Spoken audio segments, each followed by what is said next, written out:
March 8, 1979, Tehran, Iran. A sea of women floods the streets, 15,000 strong, maybe 20,000, so many that no one can count them all. Their voices create a roar that echoes off the buildings, a sound that can be heard for blocks. They're chanting, they're marching, they're angry, and they're about to change history. The paradox. But here's what makes this moment absolutely extraordinary. These women aren't protesting against a dictator. They just finished doing that, successfully. Just 3 weeks earlier, they helped overthrow one of the most powerful monarchs in the Middle East, a man backed by the United States, armed with the latest weapons, protected by one of the world's most brutal secret police forces. They won that revolution. So who are they fighting now? The very people who claim to liberate them. The irony. Picture this. You've just spent months, maybe years, risking your life. You've hidden revolutionaries in your home. You've smuggled weapons under your chador. You've faced down armed soldiers who could have shot you in the street. You've watched friends die. You've mourned.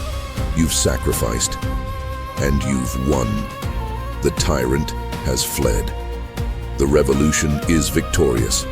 You're standing in the ashes of the old regime, ready to build something new, something better. Freedom, justice, equality, all the promises you were made.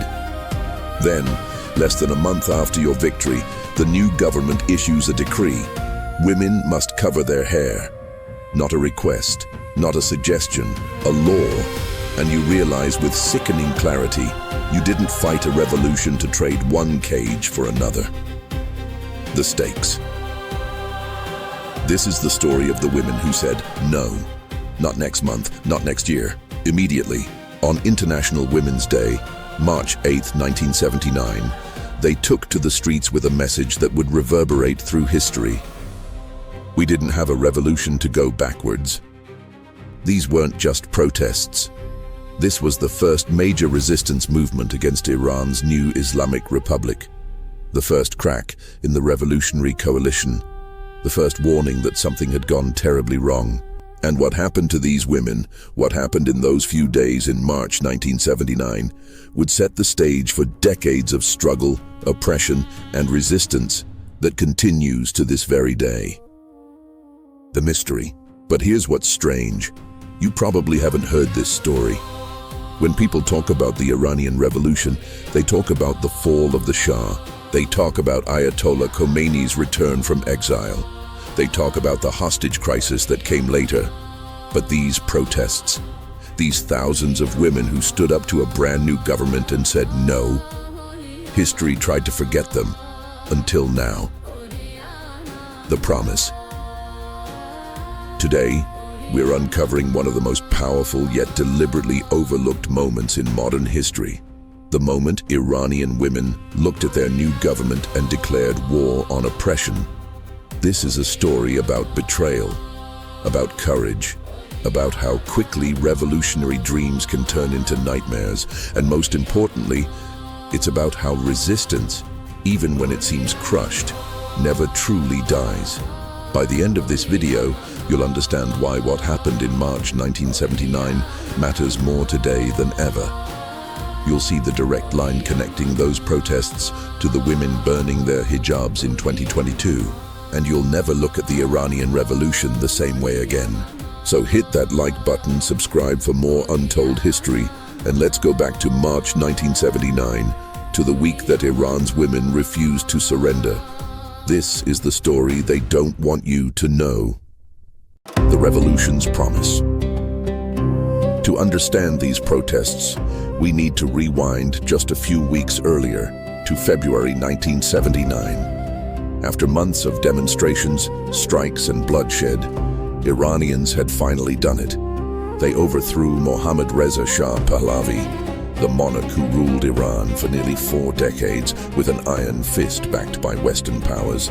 The revolution was everyone's revolution. Students, workers, intellectuals, religious leaders, and yes, women. Iranian women were on the front lines. They organized protests, smuggled weapons, sheltered revolutionaries, and faced down the Shah's brutal secret police.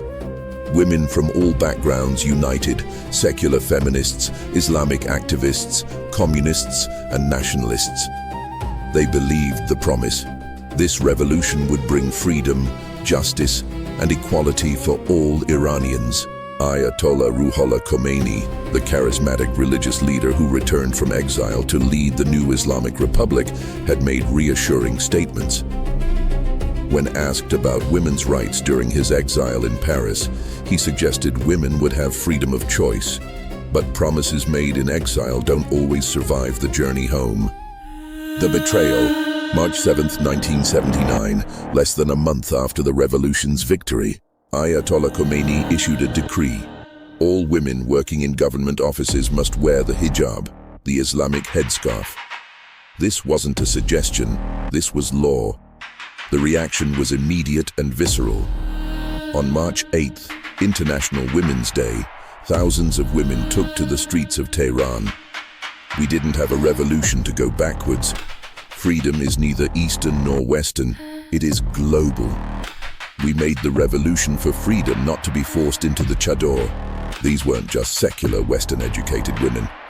The protests included women from diverse backgrounds, though many were middle-class professionals, students, and activists who had fought alongside men in the revolution. But here's what makes this moment so powerful. These women weren't protesting Islam itself. Many were Muslim. They were protesting the government's attempt to control their bodies and dictate their choices. They were demanding the right to choose whether to wear hijab or not. The streets became a sea of women. Some wore hijabs by choice, standing in solidarity with those who didn't want to be forced. Others defiantly went without, their hair flowing free as an act of resistance. The government's response: mixed signals and intimidation. Pro-Khomeini groups organized counter-protests. Women marchers were harassed, attacked, and called names. The revolutionary dream was turning into a nightmare. The protests expand. The protests didn't stop on March 8th. They continued for several days, growing in scope and intensity. March 10th saw some of the most tense confrontations. Women marchers were met by groups of male supporters of Khomeini, some wielding knives and clubs. There were physical altercations. Women were spat on, their hair pulled, called counter-revolutionaries and Western agents. But the women didn't back down. Revolutionary committees tried to suppress the protests.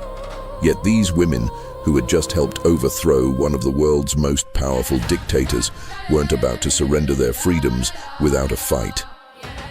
The protests featured powerful speakers, including feminist activists like Kate Millett, who happened to be in Iran at the time and was later expelled. Iranian activists like Vida Hijabi Tabrizi and others organized discussions, sit-ins, and demonstrations. For about a week, it seemed possible that these women might actually win. The government issued clarifications, suggesting the hijab decree was misunderstood, that it was only for government workers, not mandatory for all women. But those clarifications were tactical retreats, not genuine compromises. The crushing aftermath. The crushing aftermath. By mid-March, the protests began to lose momentum. Not because the women gave up, but because the machinery of the new state began to tighten its grip. The Islamic Republic was consolidating power. Revolutionary guards, religious courts, and new laws systematically dismantled the freedoms Iranians thought they had won. Over the following months and years, 1980, hijab became mandatory in government offices and universities. 1981, women were banned from becoming judges. 1983, the mandatory hijab was extended to all women in public spaces, with penalties for non-compliance. The women who had protested faced consequences. Some were arrested, others were marginalized, losing jobs and opportunities. Many feminist organizations were shut down or forced underground. Some activists fled the country, continuing their resistance from exile.